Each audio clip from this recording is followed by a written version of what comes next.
Assalamualaikum warahmatullahi wabarakatuh, teman-teman semuanya. Semoga sehat selalu, amin. Teman-teman sudah pada tahu nggak nih, ha? Abah ya kan? Abah lagi sama seperti konten sebelumnya. Kayaknya habis minum kencing onta ini dari Arab ini. Dan kayaknya kencing onta yang diminum terlalu banyak ini. Jadi gini teman-teman ya. Jadi gini. Sepulang dari Arab ya, beberapa waktu yang lalu ya, nggak tahu juga sih saya ini bener atau enggak gitu kan.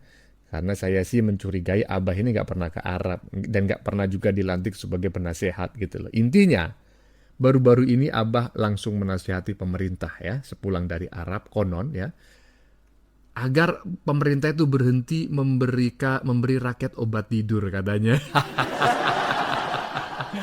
Abah.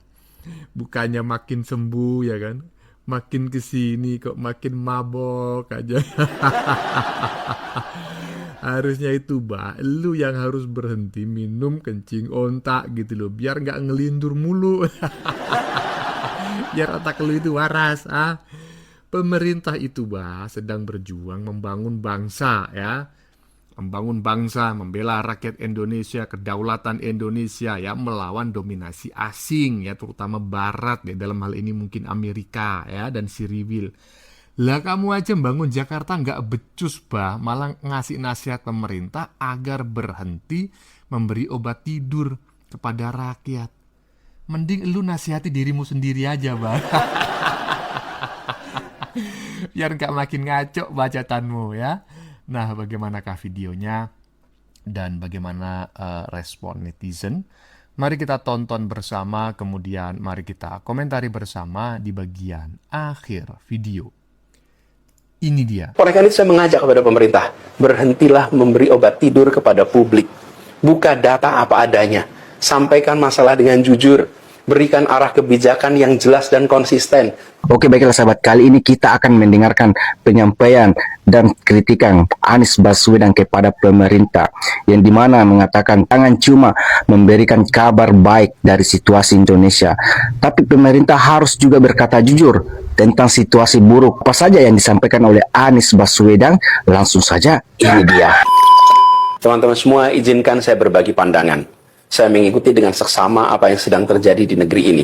Dan terus terang kondisinya tidak baik-baik saja. Rupiah jatuh ke titik terendah sepanjang sejarah. Harga-harga naik, kesempatan kerja menyempit, daya beli rumah tangga melemah, tabungan tergerus. Dan ini berdampak pada hajat hidup orang banyak. Tantangan di depan juga masih panjang. Geopolitik yang memanas, konflik membayang di Timur Tengah, dan para ilmuwan mengingatkan El Nino terkuat dalam sejarah pengamatan itu sudah ada depan mata. Satu ujian saja berat, saat ini beberapa datang bersamaan, maka beratnya berlipat.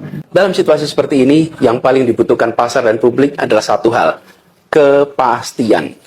Bukan ketenangan semu, bukan masalah yang ditaburi gula-gula, tapi kepastian yang lahir dari transparansi dan kejujuran. Dari arah yang jelas, dari pemerintah yang tahu akan kemana negeri ini dibawa. Sayangnya, itu yang justru tidak kita dapatkan. Data dipilih-pilih, hanya yang baik yang ditampilkan, yang buruk disembunyikan. Komentar pejabat soal situasi serius sering terdengar enteng bahkan bercanda. Kebijakan berubah-ubah, hari ini begini, besok berbeda. Pasar bingung, publik bingung, investor menahan diri, bahkan sebagian kabur. Keteladanan juga tidak hadir. Di saat rakyat diminta berhemat mengencangkan ikat pinggang, pemerintah justru sibuk dengan hal-hal yang bukan prioritas. Pemborosan di atas, pengetatan di bawah.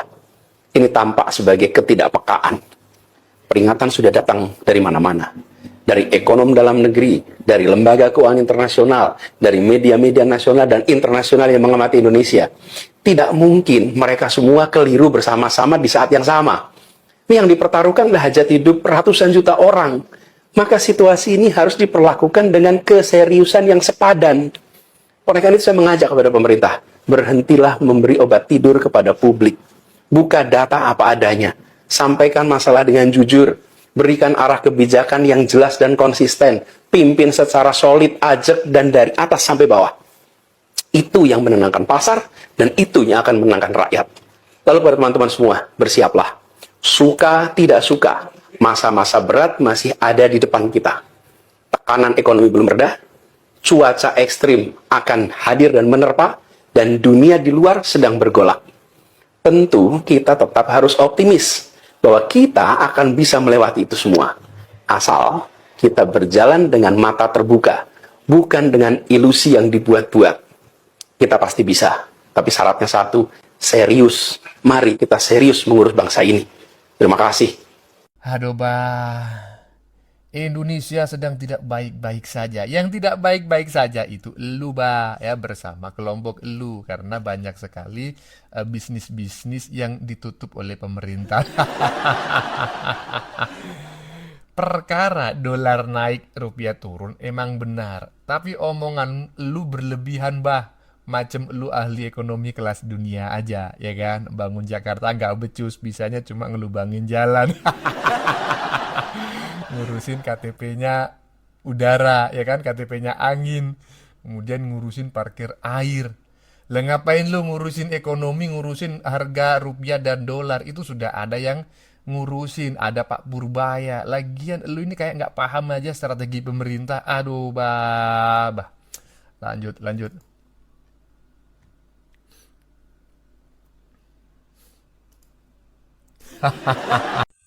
Wah, ini ada tukang ibu lagi pidato. Coba lihat teman-teman.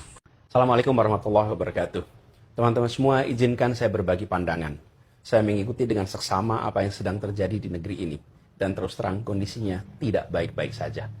Rupiah jatuh ke titik terendah sepanjang sejarah. Harga-harga naik, kesempatan kerja menyempit, daya beli rumah tangga melemah, tabungan tergerus.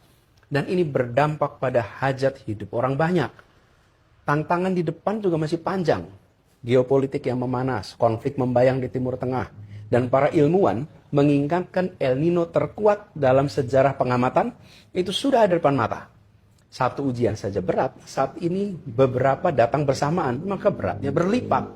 Dalam situasi seperti ini, yang paling dibutuhkan pasar dan publik adalah satu hal, kepastian. Bukan ketenangan semu, bukan masalah yang ditaburi gula-gula, tapi kepastian yang lahir dari transparansi dan kejujuran. Dari arah yang jelas, dari pemerintah yang tahu akan kemana negeri ini dibawa. Sayangnya, itu yang justru tidak kita dapatkan. Data dipilih-pilih, hanya yang baik yang ditampilkan, yang buruk disembunyikan. Komentar pejabat soal situasi serius sering terdengar enteng bahkan bercanda. Kebijakan berubah-ubah, hari ini begini, besok berbeda. Pasar bingung, publik bingung, investor menahan diri, bahkan sebagian kabur. Keteladanan juga tidak hadir. Di saat rakyat diminta berhemat mengencangkan ikat pinggang, pemerintah justru sibuk dengan hal-hal yang bukan prioritas. Pemborosan di atas, pengetatan di bawah. Ini tampak sebagai ketidakpekaan. Peringatan sudah datang dari mana-mana. Dari ekonom dalam negeri, dari lembaga keuangan internasional, dari media-media nasional dan internasional yang mengamati Indonesia. Tidak mungkin mereka semua keliru bersama-sama di saat yang sama. Ini yang dipertaruhkan adalah hajat hidup ratusan juta orang. Maka situasi ini harus diperlakukan dengan keseriusan yang sepadan.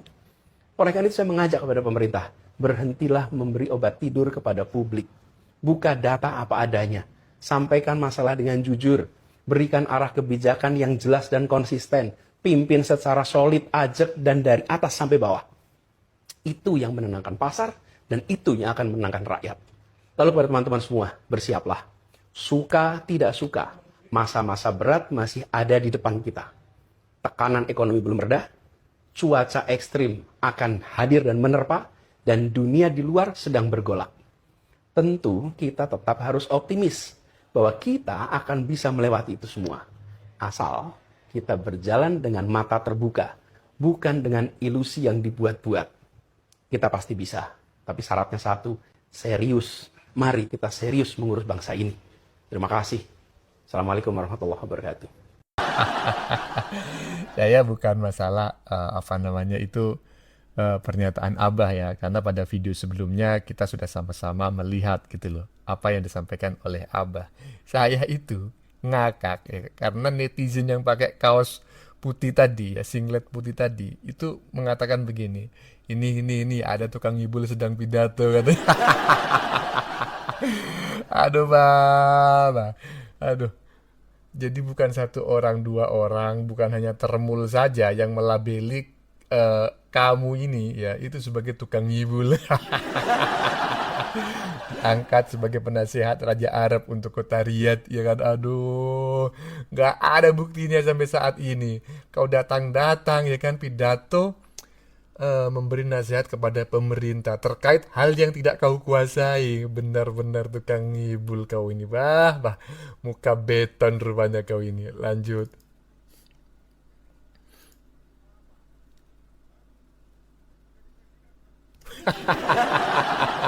Saya mengikuti dengan seksama apa yang sedang terjadi di negeri ini. Dan terus terang kondisinya tidak baik-baik saja. Rupiah jatuh ke titik terendah sepanjang sejarah. Harga-harga naik, kesempatan kerja. Jangan bodohi rakyat, Mas Anies. Ada apa, Mas Anies? Hah? Hei, jangan kau bandingkan situasi 98 itu dengan hari ini. Sekarang kenaikannya nggak begitu signifikan. Kalau dulu kan dari 2.500 langsung ke 17.000. Bedain dong situasi, makanya krisis. Silakan, hei IQ gorila, kalau mau percaya sama Anies monggo, ya. Tapi kami ini cinta Indonesia. Kami masih waras. Jaga negara ini guys, jangan sampai rusuh. Kau pulang dari Arab kok tiba-tiba ngomong begitu, mau apa? Hah? Mau cepat jadi presiden kamu? Aduh. Mas Batman Power ya, sabar nih, sabar ya kan. Jangan begitulah. Saya begini ini teringat dengan konten-konten Mas Batman Power ya, sekitar 1 tahun sampai 3 tahun yang lalu lah. Coba itu tengok lagi di apa akun yang lama itu Batman Power itu ya kan. Kau ini kan anak abah gitu loh. Lah kau sekarang marah-marah gitu loh. Abah kau omelin macam anak kecil kayak gitu. Aduh abah ini anak abah bah ini anakmu nih. Yang udah mulai sadar, yang udah nggak makan kecubung lagi ya kan, nggak minum kencing onta lagi, jadinya waras gitu kan, EQ-nya bisa naik gitu. lanjut Saya mengikuti dengan seksama apa yang sedang terjadi di negeri ini. Dan terus terang kondisinya tidak baik-baik saja. Rupiah jatuh ke titik terendah sepanjang sejarah. Harga-harga naik, kesempatan kerja menyempit, daya beli rumah tangga melemah, tabungan tergerus. Dalam situasi seperti ini, yang paling dibutuhkan pasar dan publik adalah satu hal, kepastian. Bukan ketenangan semu, bukan masalah yang ditaburi gula-gula, tapi kepastian yang lahir dari transparansi dan kejujuran, dari arah yang jelas, dari pemerintah yang tahu akan kemana negeri ini dibawa. Sayangnya, itu yang justru tidak kita dapatkan. Data dipilih-pilih, hanya yang baik yang ditampilkan, yang buruk disembunyikan. Kebijakan berubah-ubah, hari ini begini, besok berbeda. Pemerintah justru sibuk dengan hal-hal yang bukan prioritas. Pemborosan di atas, pengetatan di bawah. Ini tampak sebagai ketidakpekaan. Oleh karena itu saya mengajak kepada pemerintah, berhentilah memberi obat tidur kepada publik. Buka data apa adanya, sampaikan masalah dengan jujur, berikan arah kebijakan yang jelas dan konsisten, pimpin secara solid, ajak, dan dari atas sampai bawah. Tentu kita tetap harus optimis bahwa kita akan bisa melewati itu semua. Asal kita berjalan dengan mata terbuka, bukan dengan ilusi yang dibuat-buat. Kita pasti bisa, tapi syaratnya satu, serius. Mari kita serius mengurus bangsa ini. Tuh kan, benar kan gue bilang, nimbrung lagi kan. Dia tuh sukanya emang dua sih. Pertama, datang nggak diundang ke tempat orang. Yang kedua, suka nimbrung. Tahu aja gitu apa yang lagi viral sekarang. Kenaikan dolar, komen dia. Dulu bencana banjir Sumatera, komen juga. Langsung itu kalau udah kecium isu-isu sekarang yang lagi viral, langsung tuh mulutnya ngerocos. Apalagi sesuatu yang berhubungan dengan pemerintah, dengan Pak Prabowo. Wah, keluar semua itu retorika kalimat andalan mutiaranya itu. Omongannya selalu ada bagian-bagian yang ngompor-ngomporin, merasa dirinya paling benar, paling bisa memimpin. Saya jujur ya, saya nggak ada masalah sama orang yang ingin menyampaikan opininya, memberikan pendapat, masukan kepada pemerintah. Nggak apa-apa sih sebenarnya. Tapi saya lihat dulu orangnya yang gimana, orangnya seperti apa. Kalau orang yang pernah memimpin jadi gubernur, tapi nggak becus, terus pernah jadi menteri, tapi dipecat karena nggak becus, lantas menyampaikan tutorial untuk cara memimpin yang benar. Seharusnya begini, pemerintah seharusnya begini, presiden harusnya begini. Itu namanya gak tahu diri. Dan itu ngacanya pasti di air yang keruh, bukan air yang jernih. Karena kalau ngaca di air yang jernih, pasti udah kelihatan tuh muka kita sendiri. Nah ini masalahnya ngacanya di air yang keruh, air got. Jadi gak kelihatan bobroknya diri sendiri bagaimana. Dan menurut saya ada dua hal yang kurang dari penyampaian dia tadi. Yang pertama, dia nggak langsung to the point. Seharusnya bilang saja langsung, maka dari itu pilihlah saya sebagai presiden, tumbangkan Prabowo dan Gibran sekarang. Nah gitu kan enak, langsung straight to the point. Dan yang kedua, saya nggak nemu dia itu ngasih solusi. Dia cuman bilang pemerintah sekarang ini harus serius ngurus negara ini. Yang seriusnya yang gimana? Ya minimal bisa gitu ngasih poin-poin apa saja yang harus dilakukan oleh pemerintah, oleh Pak Prabowo. Kan enak begitu. Tapi susah ya, manusia itu emang kadang suka nggak tahu diri sih. Saya juga mau nanya nih Bah kepada Abah. Abah dulu pas jadi gubernur, ini apa ini? Ini apa Bah? Apa manfaat yang didapat oleh rakyat saat Abah membangun tugu bambu ini? Jadi menurut saya ya agak nggak pantas sih Abah menyampaikan masukan seperti itu. Sedangkan Abah dulu pas jadi gubernur, jadi menteri, nggak becus. Jangankan negara, mimpin satu kota saja, Jakarta, pada saat itu Abah nggak bisa. Apakah begitu kualitas seorang pemimpin? Menurut saya nggak sih, nggak cocok. Abah. Ya, netizen barusan ini menurut saya berlebihan gitu ya, pakai mengungkap masa lalu Abah ketika menjadi gubernur, kan jadi malu gitu loh. Bangun patung bambu yang nggak berguna gitu kan, biayanya 550 juta. Tapi ya seperti inilah ya teman-teman ya, manusia yang satu ini. Cuma herannya gitu, kok masih aja gitu sampai saat ini itu banyak pendukungnya, padahal menurut saya ini manusia kurang 1 sendok ya. Abah ini tidak genap, atau mungkin dia genap tetapi memiliki sifat picik, yaitu manipulatif gitu ya. Jadi demi mencapai tujuan tertentu dia berusaha memanipulasi banyak orang gitu kan untuk mengikuti dirinya. Ya seperti itulah ya. Hanya orang-orang dengan EQ 78 yang akan terkesima, terhipnotis dengan bacotannya si manusia tukang ngibul tadi. Lanjut. Abah Anies memberikan pandangan terhadap situasi dan kondisi negara yang sedang dihadapi saat ini. Kata Abah Anies dalam sebuah video, di situ dia mengatakan bahwa keadaan negara kita sedang tidak baik-baik saja, teman-teman. Dan dia juga mengatakan bahwa nilai tukar rupiah terhadap dolar Amerika jatuh ke titik yang paling rendah di dalam sejarah. Kemudian daya beli masyarakat berkurang, tabungan pun terkuras. Begitu kata Abah Anies. Sepintas tidak ada yang salah dengan apa yang dikatakan oleh Abah ini. Tidak ada yang salah sebenarnya ya. Cuman masalahnya dia ini ibarat pahlawan kesiangan. Setiap negara ini mengalami kesulitan, dia ini datang bak pahlawan kesiangan begitu ya. Bukannya ngasih solusi yang terbaik ya kan, bukannya ngasih masukan ke pemerintah, tapi malah menakut-nakuti rakyat dengan narasi-narasinya ini, teman-teman ya.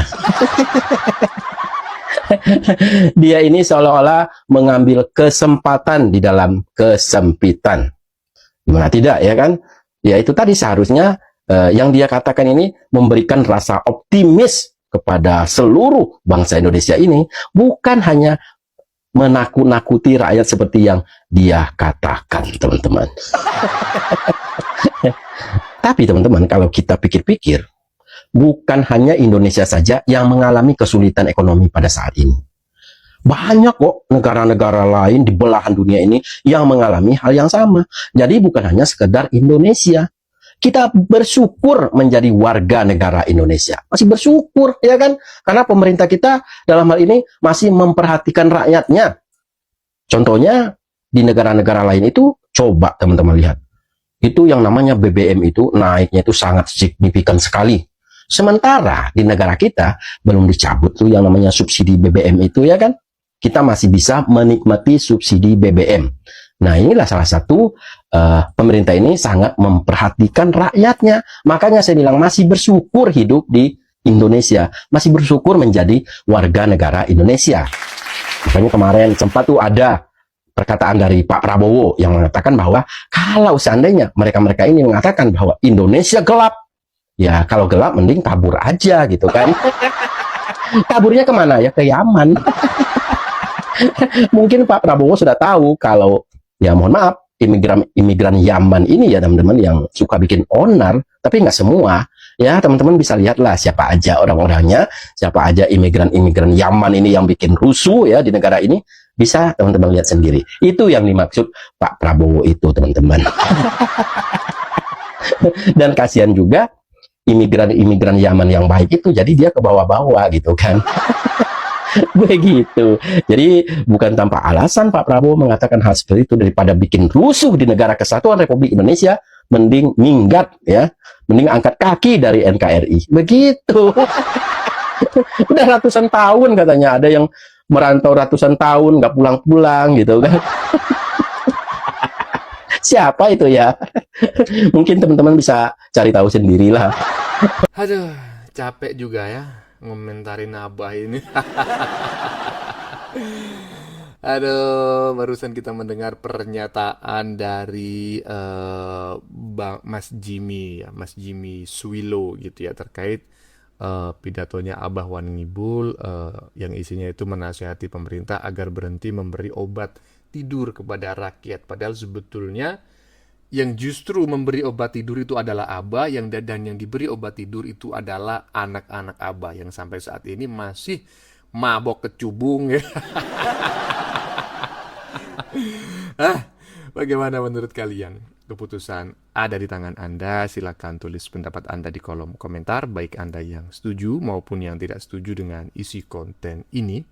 Sebelumnya saya memohon maaf yang sebesar-besarnya ya, jika dalam penyajian konten ini ada kata-kata yang menyinggung, kurang tepat penggunaannya, atau ada data yang dianggap keliru atau salah, saya memohon maaf yang sebesar-besarnya ya. Ingat teman-teman ya, kami bukan buzzer pihak manapun, kami hanya menyajikan keputusan ada di tangan Anda. Kita jumpa lagi di lain video. Salam NKRI.